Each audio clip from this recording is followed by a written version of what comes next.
जय किसान।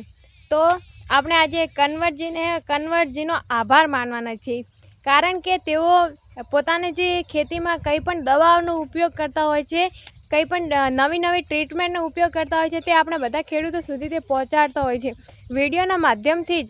પરંતુ તે આપણે જાણકારી આપતા હોય છે કે આપણે ખેતરમાં કેવી રીતે આપણી ખેતીની જે કેવી રીતે ટ્રીટમેન્ટ કરવી, તેને કઈ સારવાર આપવું, તેને કઈ દવા આપવી, ટાઈમથી ટાઈમ શું કરવું શું ના કરવું, આપણને બધી જાણકારી કન્વર્ટજી આપતા હોઈએ છીએ.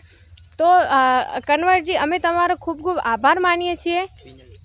પિનલબેન અને કન્વર્ટજીનો ખૂબ ખૂબ અમે આભાર માનીએ છીએ, જેના કારણે કે તમે અમને ખબર તો પાડો છો કે ખેતીમાં કેવી રીતે, કારણ કે નાના જે ખેડૂતો હોય છે તેમને તો ખબર જ નથી હોતી કે ખેતીમાં શું શું દવાઓ આપવી, શું શું ટ્રીટમેન્ટ કરવો.